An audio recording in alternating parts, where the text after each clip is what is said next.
तो मुकीम पाई की बात है मोहतरमा ईसाल सवाब का जुआन प्रोग्राम है उस प्रोग्राम में ये तौबा करके जाओ इंशाअल्लाह आज के बाद झूठ नहीं बोलेंगे। मगर कहां लोग छोटी छोटी बातें लग रही है तुम्हें छोटी छोटी मगर जब जड़ में कीड़ा लग जाता है ना जड़ में कीड़ा तुम सोच रहे हो कोई ऐसा शेर कोई ऐसी बात सुना दूं जो तुम्हें सबको मदीने पहुंचा दूं या मक्का शरीफ पहुंचा दूं बगैर वीजे के बगैर टिकट समझे वो भी इश्क है लेकिन ये भी समझ रहे मेरी बात लेकिन तवज्जो ज़बान को बांध के रखो ज़बान को बांध कुरान पढ़ते हो और सुनो मैं तुम्हें एक बात मेरी बहनें बैठी है ये थोड़ी सी बात निकल आई जो इस वक्त बड़ी तेजी से चल रही है किसी के ना अगर बेटियां हो ना तो अफसरदा रहता है या अफसरदा रहती है सोचती है कि पता नहीं मेरा नसीब कम है ये मेरी किस्मत सही नहीं है मेरी तो बेटियां बेटा तो है ही नहीं। हाँ बातें मत करें मेरे नबी ने इरशाद फरमाया पानी पीने वाला बेटा बात करी मेरे चांद हाँ मेरी तरफ तवज्जो रखो आप लोग मेरी तरफ तवज्जो रखो मेरे नबी ने एक मर्तबा मजमे में इरशाद फरमाया ओ लोगो सुनो या अय्युहन्नास ऐ लोगो सुनो तो फरमाते अगर अल्लाह ताला जिसको 3 बेटियां अता फरमाए और वो 3 बेटियों की सही परवरिश कर दे तो वो बेटियों की वजह से जन्नत का हकदार हो जाता है। लेकिन जुमला याद रखना सही परवरिश कर दे ये जुमला पकड़ कर रखना 3 बेटियों की वजह से जन्नत का हकदार। एक सहाबी खड़े हुए अर्ज करने लगे आका अगर जिसकी 2 बेटियां हो तो नबी ने फरमाया अगर 2 की सही परवरिश कर सके वो भी जन्नत का हकदार। एक कोने से सहाबी वो कहने लगे आका अगर जिसकी 1 बेटी हो उसके बारे में नबी ने फरमाया अगर 1 बेटी सही परवरिश कर दे तो वो भी जन्नत का हकदार। अब बताओ बेटी रहमत हुई या रहमत? अब मैंने जो जमीन बनाई है ना अब इतनी कड़वी हदीस सुनाने जा रहा हूं मुंह को कलेजा आ जाएगा और अपने गिरेबान में ये मैंने जमीन बनाई है हदीस सुना करके दूसरी हदीस सुना रहा हूं काला काला रसूलुल्लाह सल्लल्लाहु तआला अलैहि वसल्लम सलात ला यदखुलूनल जन्नह अला कुल वालिदै वद्दैयूस वरजुलतुन निसा।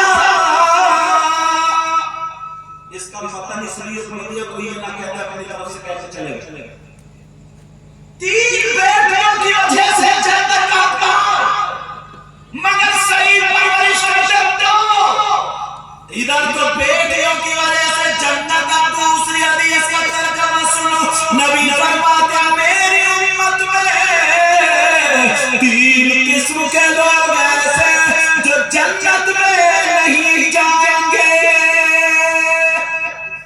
अल्लाह ये सुन लेना मेरी उम्मत में 3 किस्म के लोग ऐसे जो जन्नत में नहीं जाएंगे।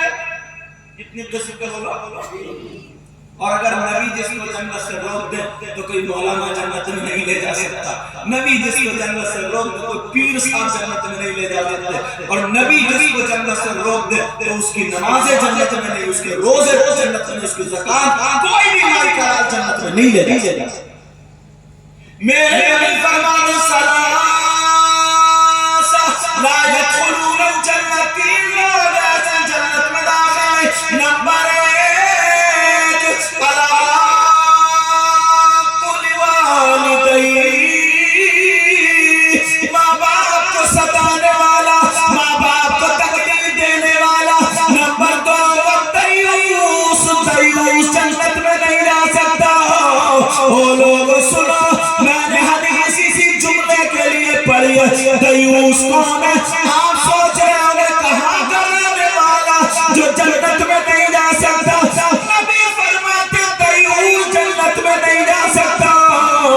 दयूस कौन है? दयूस वो माँ बाप है जिनकी बेटियां आवारा घूम रही है। दयूस वो माँ बाप है जिनकी बेटियां बेपर्दा घूम रही है। दयूस वो माँ बाप है जिनकी बेटियां फैशनीले कपड़े पहन रही है। दयूस वो माँ बाप है जिनकी बेटियां मोबाइलों पे चैटिंग और सेटिंग करके गैरों से बात करके घर से जा रही है। दयूस वो माँ बाप जिनकी बेटियां बेपर्दा घूम रही है। और नबी फरमाते दयूस जन्नत में नहीं जा सकता। एक तरफ तो बेटियों की वजह से जन्नत में जा रहा और एक तरफ बेटियों की वजह से जन्नत में नहीं जा रहा। क्यों मामला ये? अगर सही परवरिश करोगे तो जन्नत तुम्हारा इंतजार कर रही है। और आवारा बेपर्दा छोड़ दोगे तो जन्नत में तुम नहीं जा सकते। पूरी दुनिया गलत हो सकती है मगर नबी का फरमान गलत। कुछ बातें ऐसी होती है ना जो माइक में नहीं बताई जा सकती। मालूम है आपने कितनी लड़कियां ऐसी हैं मुसलमानों की जो गैरों के साथ चली गई? आपको क्या पता? क्यों क्यों कितनी लड़कियां ऐसी हैं? इस माँ बाप ने घुट्टी में उनके इस्लाम क्यों नहीं पिलाया? जानते हो? मुसलमान की बेटी चाहे मुस्लिम के साथ चली गई, चाहे मुस्लिम की बेटी मुस्लिम के साथ, इस्लाम में हर किसी जाति इजाजत नहीं देता कि मुसलमान अपनी बेटी की हिफाजत करे और गैर मुस्लिम बेटी की बेइज्जती करे, उसकी इज्जत लूटे। हर किसी इजाजत नहीं देता, बल्कि इस्लाम तो ये कहता है चाहे किसी की भी बेटी है उसकी इज्जत करो। और जो नबी का पक्का सच्चा गुलाम होता है वो किसी की इज्जत नहीं लूटता, चलता है तो गर्दन झुका के चलता है। सुभान अल्लाह, सुभान अल्लाह। समझ रहे मेरी बात? कितनी लड़कियां ऐसी हैं तुम्हारे यहाँ शादी होती शादी होती है नहीं होती? कम से कम 50 लड़कियां अगर शादी में हो तो एक भी अल्लाह की बंदी ढंग के कपड़े नहीं पहने, एक भी सर नहीं ढके, वो बाल उसके मुंह में फिल्म हो जैसे, गला चढ़ा होगा, दुपट्टा इधर पड़ा होगा, फैशन मारे मेकअप मारे लदी होगी। अब्बा भी देख रहे 18-20 साल की लड़की है, उसका औरत वाला जिस्म, अब्बा भी देख रहा, भाई भी देख रहा, चाचा भी देख रहा, ताऊ भी देख रहा, खान सबके सब पे है, सारे के सारे लोग देख रहे हैं। शादी में अम्मा भी देख रही है। कौन आएगा हमारी बेटी को दुपट्टा उड़ाने? कोई मुफ्ती साहब आएंगे, कोई पीर साहब आएंगे, कोई आलिम साहब आएंगे। अल्लाह फरमाता या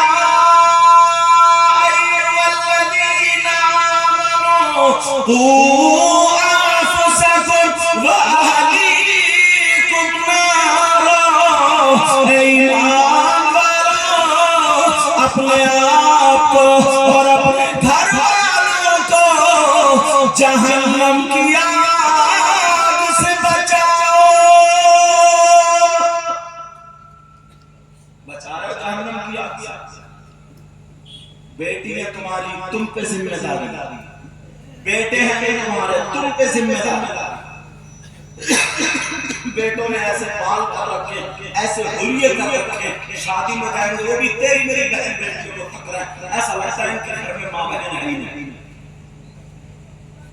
कोई बोलने वाला नहीं रहा, न माँ बोलने वाली, न बाप बोलने वाला, न चचा ताऊ न खालू। तुम सोच रहे हमारे गांव में कोई कांड नहीं हुआ, लेकिन इन लोगों से पूछो, ये लोग हिंदुस्तान घूमते हैं या आप लोग न्यूज देखते होंगे, मुसलमान की बेटी अगर 2-4 बात ये बता दूं ना, लेकिन माइक में बताया नहीं जाता।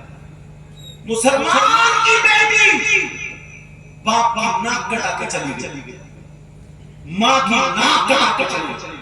मालूम है क्यों? क्यों सोचा कभी क्यों? ये बाप की ढील। अरे बाप कैसा बाप है कि उसके 18 साल की बेटी जवान है, 20 साल की बेटी उसका पूरा होता जिसमें दुपट्टा यूं पड़ा उसके यूं ऐसे। क्या अब्बा की आंखें फूट गई हैं? बोलो लेकिन कोई आप नहीं बोल सकता। शादी में देख लियो कोई मां नहीं बोल सकती। मालूम है कहां से? कम से कम अगर इस बस्ती में 100 घर होंगे तो 50 घर ऐसे जिनकी जवान बेटियों के मोबाइल है। ये मोबाइल जैसी बला इन्हें जवान बेटियों को मोबाइल क्यों दिया? बोलो जवान बेटियों को मोबाइल देने की जरूरत क्या? बोलो 3 रोटी खाकर 1.5 की अकल रखो। किससे बात करेंगे? कौन है इसका रिश्तेदार? क्या इसके ट्रक चल रहे हैं? इसकी बसें चल रही हैं? इसकी फैक्ट्री चल रही है? कारखाना चल रहा है? हवाई जहाज चल रहा है? अगर मोबाइल से डील नहीं करेगी तो बसें रुक जाएंगी, हवाई जहाज रुक जाएंगे, या ट्रेनें डूब जाएंगी, या ट्रक भाग जाएगा। है किसी की बेटी ऐसी? क्यों दिया मोबाइल? तुम तो अब्बा हो।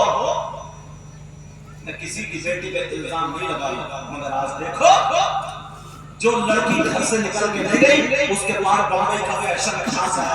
बोलो उसके चलने का, खाने का, पहनने का और सब लोग इस्लामी कल्चर क्यों नहीं आया? तुम तो मुसलमान हो। सैयदा फातिमा का तरीका क्यों नहीं आया? सैयदा ज़ैनब का तरीका क्यों नहीं आया? उम्मे कुलसूम का तरीका क्यों नहीं आया? हज़रत रुक़ैया का तरीका क्यों नहीं आया? वो नाचने वाली औरतें, फिल्में बनाने वाली औरतें अगर खा रही है तो फिल्मों का रंग पहन रही है, तो फिल्मों का रंग बोल रही है, तो फिल्मों का रंग पूरा चलने चलता फिल्मों का रंग है। मैं पूछना चाहता हूं ये कहां से आया? ये इस मोबाइल की देन वालों मुझे याद करना। मैं किसी की बेटी पे इल्जाम नहीं लगा रहा हूं, मगर इतना तय करके जाऊंगा अपनी बेटियों से मोबाइल ले लो। अगर देना तो इन्हें दीनी किताब दे दो, इस्लामी किताब दे दो। अगर पढ़वाना ही है बाहर शरीयत पढ़वाओ, कानून शरीयत पढ़वाओ, अनवार शरीयत पढ़वाओ, निजाम शरीयत पढ़वाओ।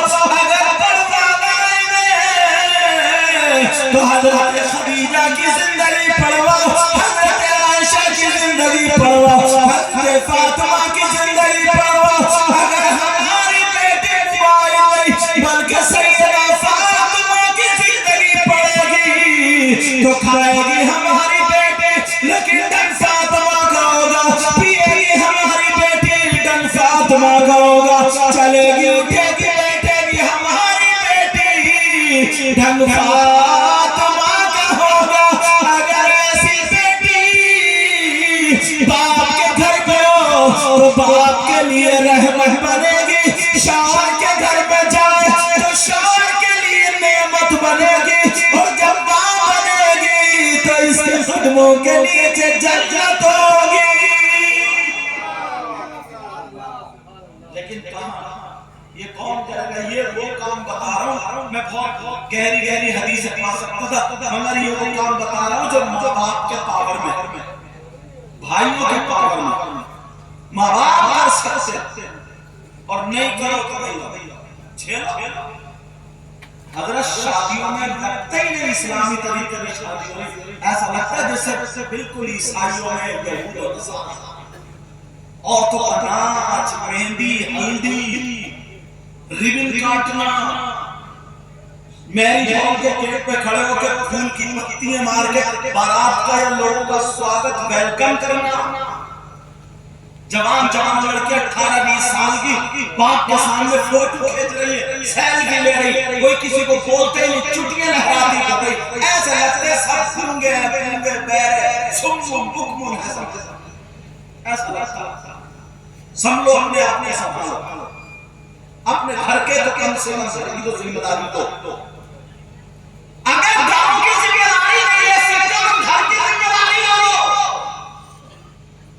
मगर कहां लोग दूर हट जा रहे। एक बात और सुन, तुम्हारे गांव में अभी इतने बुरे लोग नहीं हुए। कितने बुरे कि जो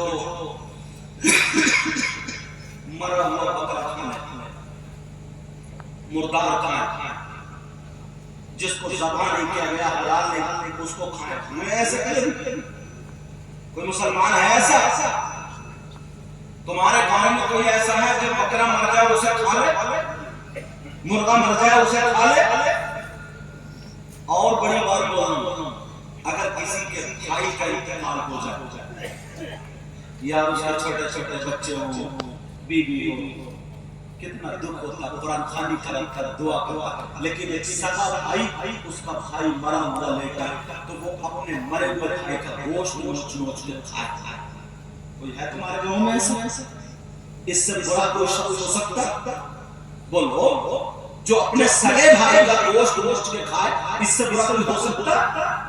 बोलो हाँ या ना, हो सकता क्या? अगर तुम्हारे गांव में आ जाए तो तुम उससे दोस्ती करोगे, रिश्तेदारी करोगे, दस्तरखान पर उठा के खाना खिलाओगे? और अगर तुम में से हो तो तौबा करोगे? हाँ या ना बोलो, तौबा करोगे? तुम कुरान नहीं पढ़ते हो, हम कुरान को उतारते हैं तकरीर में। कम से कम तुम में 50% लोग ऐसे हैं जो अपने सगे मरे हुए भाई का गोश्त खाने जैसे। कितने? 50% है। आप कहोगे कैसी बात करते हो? हमारी उम्र में हमने नहीं देखा। खोल दूं? सुनना चाह रहे हो? मेरी बात भी गलत हो सकती है, इनकी भी गलत हो सकती है, लेकिन अल्लाह का कलाम गलत नहीं हो सकता, कुरान शरीफ गलत नहीं हो सकता। बिस्मिल्लाह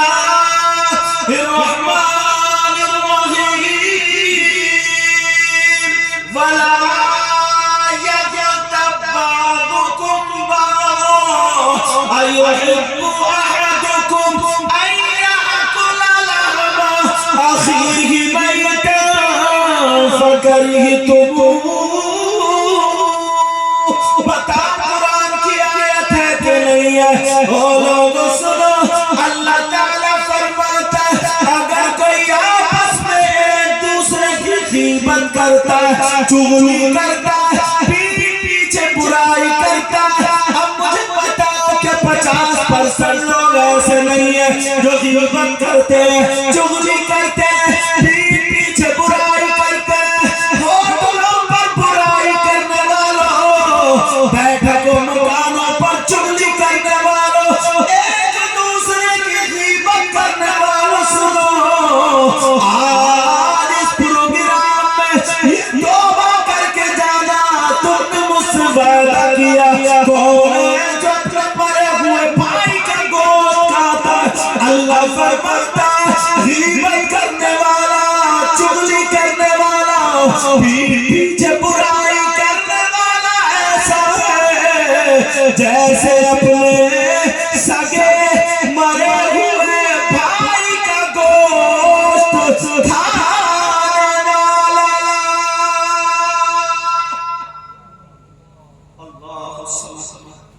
क्या अल्लाह का कलाम गलत हो सकता है? आज के बाद किसी की गीबत के लिए ज़बान खोलेगी? बोलो, चुगली के लिए बहुत एक जगह तो पीर साहब के सामने कोई मुरीद डटे बुराई करते ना, बैठे हुए और वो सर हिला रहे थे। अच्छा, वो पीर भी कैसा होगा, मुरीद भी?